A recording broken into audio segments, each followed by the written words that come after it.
Você já teve a sensação de que o tempo está vazando por entre os seus dedos, como areia fina que não se pode segurar? Já chegou a uma noite de domingo com aquele aperto no peito, se perguntando para onde foi o fim de semana?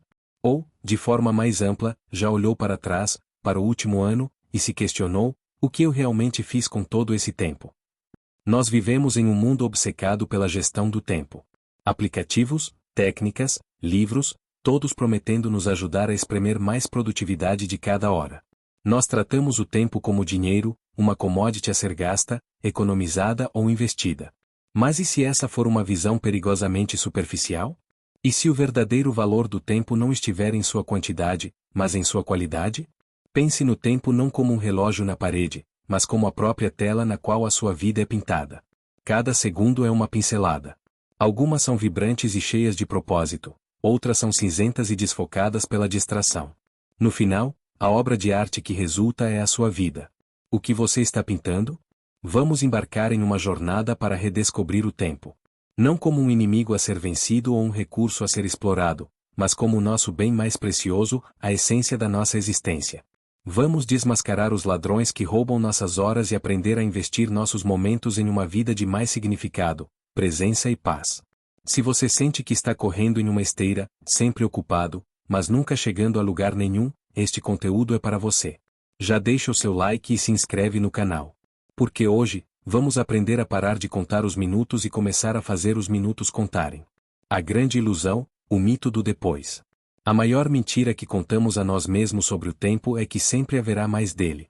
Nós vivemos sob a ilusão de um oceano infinito de horas, adiando nossos sonhos, nossas paixões e até mesmo nossa felicidade para um depois mágico que talvez nunca chegue. Depois que eu me formar, depois que eu conseguir a promoção, depois que os filhos crescerem, depois que eu me aposentar. Eu era um mestre em viver no depois. Havia um violão encostado no canto do meu quarto por anos. Eu sempre dizia a mim mesmo: vou aprender a tocar, mas, depois. Agora estou muito ocupado.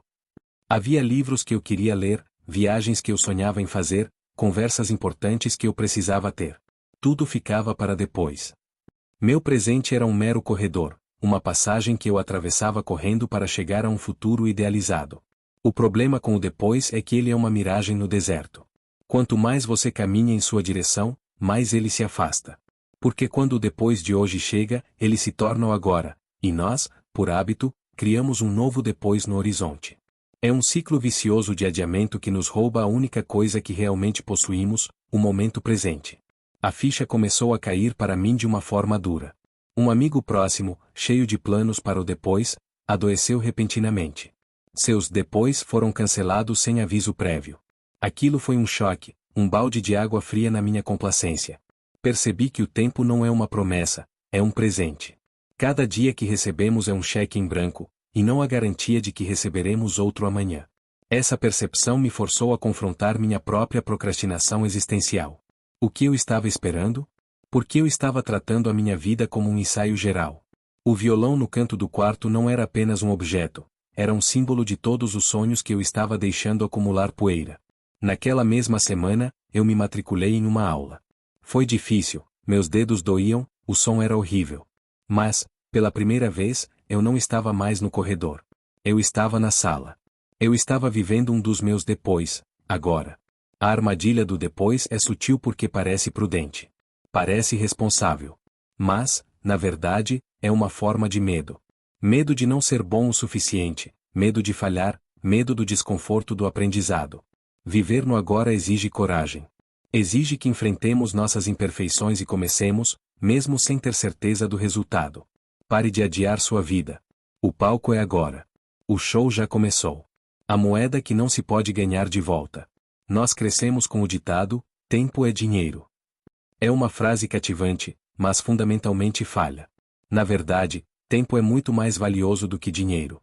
Por quê? Porque dinheiro é um recurso renovável. Se você perde dinheiro, pode ganhar mais. Pode trabalhar mais, investir melhor, criar novas fontes de renda.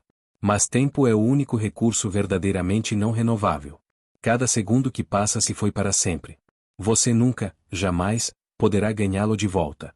Quando internalizamos essa verdade, nossa perspectiva sobre como usamos nossas horas muda drasticamente.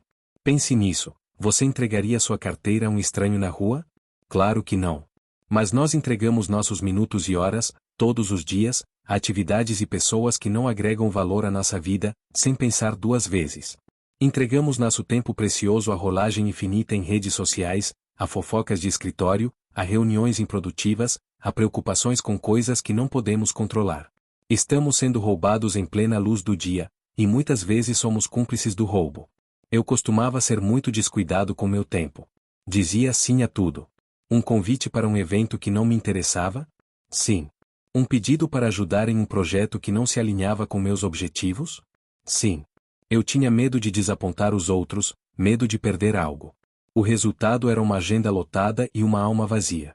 Eu estava constantemente ocupado, mas minhas ações não estavam construindo a vida que eu queria. Eu estava gastando minha moeda mais valiosa em ninharias. A mudança começou quando comecei a tratar meu tempo com o mesmo respeito com que tratava meu dinheiro. Comecei a fazer um orçamento do meu tempo. A primeira pergunta antes de me comprometer com qualquer coisa se tornou: este é o melhor investimento para esta hora da minha vida? Isso me forçou a tomar decisões difíceis. Comecei a dizer não. E descobri algo libertador. Cada não que eu dizia a uma atividade de baixo valor era um sim poderoso a algo que realmente importava. Não para aquela reunião desnecessária era sim para uma hora de trabalho focado. Não para aquele evento social desgastante era sim para uma noite de descanso ou tempo com minha família. Não para a distração do celular era sim para a leitura de um livro. Dizer não não é egoísmo. É autogestão estratégica. É reconhecer que você tem uma quantidade finita dessa moeda incrivelmente valiosa e escolher investi-la com sabedoria. As pessoas mais bem-sucedidas e realizadas que conheço não são aquelas que fazem mais coisas, são aquelas que, deliberadamente, fazem menos coisas, mas se concentram intensamente nas que importam. Elas protegem seu tempo como um dragão protege seu tesouro. Porque elas entendem que, de todos os tesouros do mundo, o tempo é o único que é verdadeiramente insubstituível. Memento mori, o presente da mortalidade. Na Roma antiga, os filósofos estoicos praticavam um exercício mental chamado memento mori, que em latim significa lembre-se de que você vai morrer. Pode parecer mórbido, mas, na verdade, é uma das ferramentas mais poderosas para viver uma vida com significado. A consciência da morte não é um convite à depressão, mas um chamado urgente à vida. Saber que nosso tempo é finito é o que lhe dá valor. Se tivéssemos todo o tempo do mundo, nada importaria. Procrastinaríamos eternamente, porque sempre haveria um amanhã. É a linha de chegada que dá sentido à corrida. Eu, como a maioria das pessoas, vivia evitando o pensamento da morte. Era um assunto desconfortável, algo a ser ignorado. Mas, ao estudar o estoicismo, comecei a experimentar essa prática. Todas as manhãs, eu tirava um momento para refletir sobre a fragilidade da vida. Não de uma forma medrosa, mas de uma forma apreciativa. Eu pensava, se este fosse meu último dia na Terra, como eu o viveria? Eu estaria gastando meu tempo com raiva, com medo, com trivialidades? Ou eu o preencheria com coragem, com amor, com propósito? Essa prática diária funcionava como um filtro. Ela me ajudava a separar o que era essencial do que era trivial. A pequena discussão com um colega de trabalho? Insignificante, à luz da mortalidade. O medo de tentar algo novo? Ridículo, quando se considera que a maior falha é não viver plenamente. O tempo gasto se preocupando com a opinião dos outros? Um desperdício colossal do meu tempo limitado. Memento mori me ensinou a arte da apreciação. O café da manhã com minha família se tornou mais do que uma rotina, tornou-se um momento precioso. Uma caminhada no parque não era apenas exercício, era uma oportunidade de sentir o sol na pele, de estar vivo. A prática me ancorava no presente e enchia momentos comuns de uma beleza extraordinária. Steve Jobs, em seu famoso discurso em Stanford, disse: lembrar que estarei morto em breve é a ferramenta mais importante que já encontrei para me ajudar a fazer as grandes escolhas da vida. Porque quase tudo, todas as expectativas externas, todo o orgulho, todo o medo do constrangimento ou do fracasso, essas coisas simplesmente desaparecem em face da morte, deixando apenas o que é verdadeiramente importante. Você não precisa ter uma experiência de quase morte para receber esse presente. Você pode praticar o memento mori agora mesmo.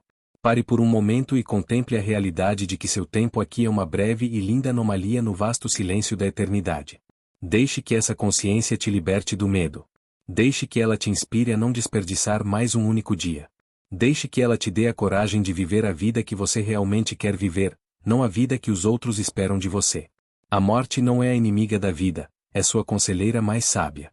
Os ladrões do tempo, identificando os culpados modernos. Se nosso tempo é tão valioso, por que o perdemos com tanta facilidade? Por que vivemos cercados por ladrões de tempo profissionais, engenhosamente projetados para roubar nossa atenção, que é a moeda do tempo? E o maior desses ladrões, o mais sorrateiro, está provavelmente no seu bolso ou na sua mão agora mesmo, o smartphone. As redes sociais, os aplicativos de notícias, os jogos, eles não são apenas ferramentas, são máquinas de extração de tempo. Foram desenhados por equipes de engenheiros brilhantes com um único objetivo: mantê-lo engajado o maior tempo possível. O scroll infinito, as notificações, os likes, cada elemento é um pequeno gancho psicológico, uma dose de dopamina que nos faz voltar para mais. Eu era uma vítima perfeita. Eu pegava o telefone para checar uma mensagem. 45 minutos depois, eu emergia de um transe, tendo passado por dezenas de vídeos de gatos, fotos das férias de pessoas que mal conhecia e discussões políticas raivosas. Eu não tinha planejado fazer aquilo. O tempo simplesmente tinha sido roubado de mim, em fatias de 15 segundos. E o pior era o sentimento que ficava depois: um vazio, uma sensação de tempo mal gasto, uma leve ansiedade. Mas os ladrões de tempo não são apenas digitais. Eles podem ser internos também. Um dos maiores é a preocupação. Preocupar-se é usar a imaginação para criar um futuro que não se quer. É gastar o tempo presente ensaiando mentalmente catástrofes que, na maioria das vezes, nunca acontecem. Eu passava horas preocupado com apresentações no trabalho, com conversas difíceis, com o que os outros pensavam de mim. Era como sentar em uma cadeira de balanço, me dava algo para fazer, mas não me levava a lugar nenhum. Outro ladrão sutil é a multitarefa. Nós nos orgulhamos de ser multitarefa, acreditando que estamos sendo eficientes. Mas a neurociência mostra que o cérebro não faz múltiplas tarefas, ele apenas alterna rapidamente entre elas, e cada alternância tem um custo cognitivo. Tentar responder e-mails enquanto se está em uma reunião, ou ver televisão enquanto se conversa com o parceiro, não é eficiência. É fazer duas coisas mal ao mesmo tempo.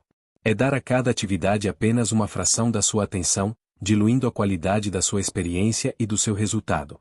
Identificar seus ladrões de tempo pessoais é o primeiro passo para recuperar o controle. Faça um inventário honesto. Onde seu tempo está vazando? É o telefone? É a preocupação crônica? É a incapacidade de se concentrar em uma única tarefa? É dizer sim para tudo? Uma vez que você nomeia os ladrões, pode começar a construir suas defesas. Coloque o telefone em outro cômodo quando precisar se concentrar.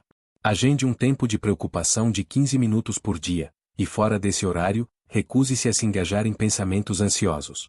Pratique o monotasking. Proteja seu tempo com a mesma ferocidade com que protegeria sua casa de ladrões. Porque o que eles estão roubando não é apenas o seu tempo, é a sua vida. De gastar a investir, uma nova economia do tempo. A mudança fundamental na nossa relação com o tempo acontece quando paramos de gastá-lo e começamos a investi-lo. Qual é a diferença? Gastar é consumir. É uma transação de mão única que deixa um vazio. Investir é alocar um recurso com a expectativa de um retorno futuro. Pense desta forma: passar 3 horas rolando passivamente pelo Instagram é gastar tempo. O retorno é zero, ou até negativo, ansiedade, comparação. Passar 3 horas lendo um livro desafiador, aprendendo uma nova habilidade ou tendo uma conversa profunda com um amigo é investir tempo. O retorno é imenso: conhecimento, crescimento, conexão. Para me tornar um investidor consciente do meu tempo, adotei uma prática simples, mas transformadora: o planejamento intencional. Em vez de acordar e deixar o dia me levar, eu comecei a tirar 10 minutos todas as manhãs para decidir, de antemão, quais seriam meus principais investimentos de tempo para aquele dia. Eu identificava de 1 a 3 tarefas cruciais que, se completadas, fariam aquele dia ser uma vitória, independentemente de todo o resto. Isso mudou tudo. Deu-me um senso de propósito e direção. Em vez de reagir às demandas do mundo, eu estava agindo de acordo com minhas próprias prioridades. Essa lista curta de investimentos se tornou minha bússola para o dia. Quando surgia uma distração ou um pedido inesperado, eu podia perguntar: isso me ajuda a avançar nos meus investimentos de hoje? Se a resposta fosse não, ficava muito mais fácil recusar. Outro conceito que me ajudou foi o de tempo profundo versus tempo superficial. Tempo superficial é quando estamos fazendo muitas coisas, mas nenhuma com foco total.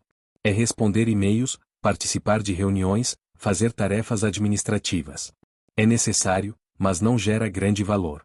Tempo profundo é quando estamos em um estado de concentração total, sem distrações, trabalhando em uma única tarefa que exige toda a nossa capacidade cognitiva.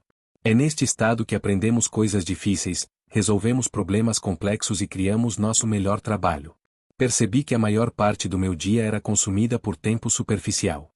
Eu estava sempre ocupado, mas raramente produtivo no que realmente importava. Então, comecei a agendar blocos de tempo profundo no meu calendário, como se fossem as reuniões mais importantes do dia. Durante esses blocos de 60 a 90 minutos, eu desligava todas as notificações, fechava todas as abas desnecessárias e me dedicava a uma única tarefa. No início foi difícil, minha mente viciada em distração resistia. Mas com a prática, a capacidade de me concentrar profundamente se tornou um superpoder. Eu conseguia realizar em 90 minutos de tempo profundo o que antes levaria um dia inteiro de trabalho superficial. Torne-se o gestor do seu próprio portfólio de tempo. Analise seus ativos, suas horas. Desfaça-se dos investimentos que não dão retorno, os ladrões de tempo. Dobre a aposta naqueles que geram juros compostos de crescimento e satisfação. Sua vida futura é o resultado direto dos investimentos de tempo que você faz hoje. A riqueza do momento presente. Podemos filosofar sobre o tempo, planejá-lo, protegê-lo, mas, no final, a única dimensão do tempo que podemos verdadeiramente experienciar é o agora. O passado é um fantasma, uma coleção de memórias e lições. O futuro é uma miragem, uma projeção de esperanças e medos. O único lugar onde a vida acontece é no momento presente. No entanto, a maioria de nós vive em qualquer lugar, menos aqui. Nossas mentes são máquinas do tempo que nos transportam constantemente para outros lugares. Quando estamos no trabalho, pensamos no que faremos no fim de semana. Quando estamos no fim de semana, nos preocupamos com o trabalho de segunda-feira. Vivemos em um estado de ausência crônica. Eu era um viajante do tempo profissional. Durante um jantar com minha esposa, minha mente estava repassando uma reunião estressante do dia. Enquanto brincava com meu filho, eu estava secretamente checando e-mails no celular. Eu estava fisicamente presente, mas mentalmente ausente. Eu estava roubando de mim mesmo a riqueza das minhas próprias experiências. A prática da atenção plena, ou mindfulness, foi o antídoto. Mindfulness é a prática simples de trazer a sua atenção, de propósito, para o momento presente, sem julgamento. Não é algo místico. É um treinamento para a sua mente, como musculação para o seu cérebro. Comecei com a respiração. Apenas alguns minutos por dia, sentado em silêncio, focando na sensação do ar entrando e saindo do meu corpo. Quando minha mente divagava, o que acontecia a cada poucos segundos, eu gentilmente a trazia de volta para a respiração.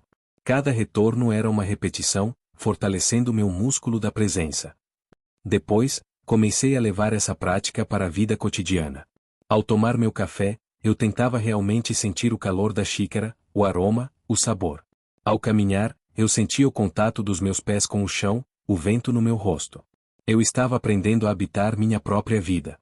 O resultado foi uma transformação na qualidade do meu tempo.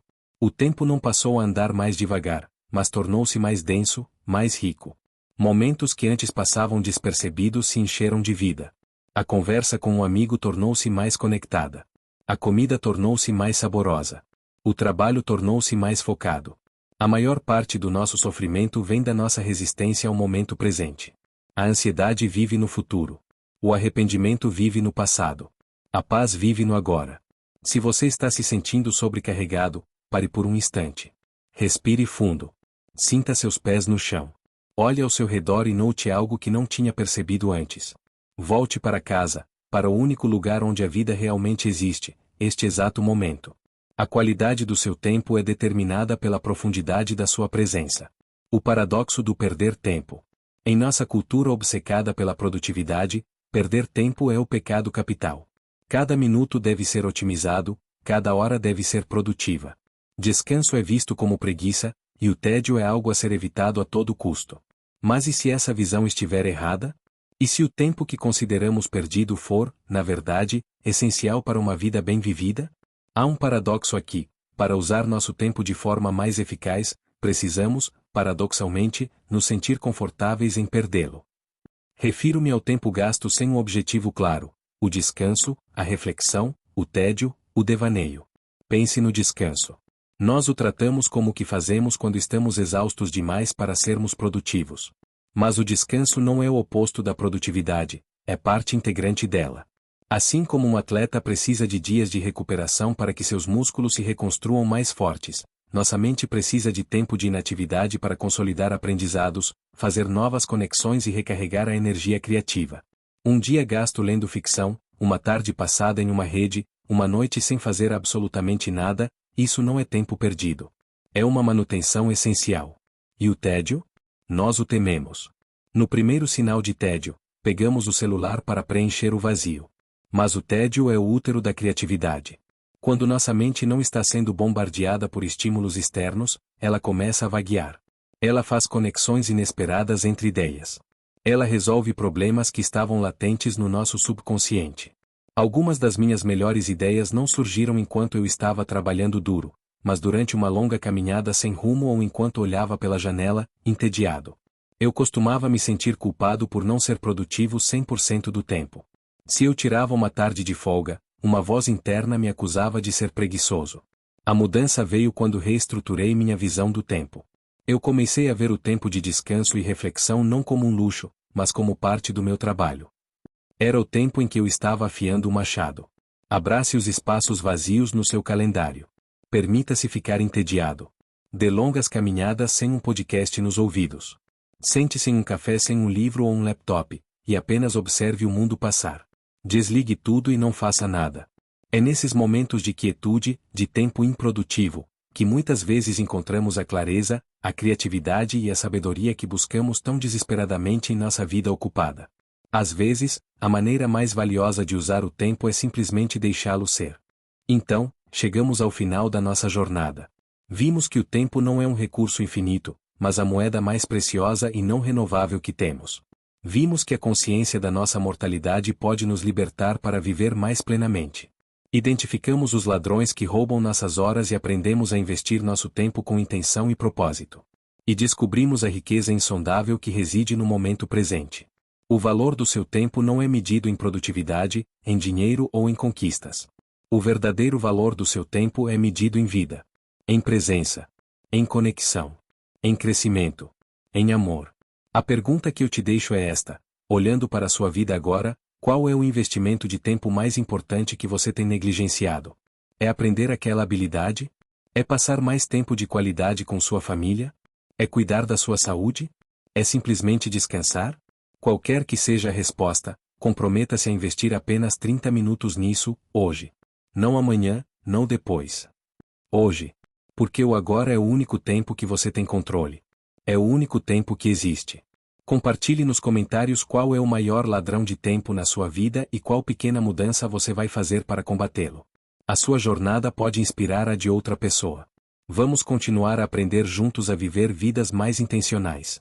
Inscreva-se no canal, ative as notificações. O tempo está passando. Vamos fazer valer a pena.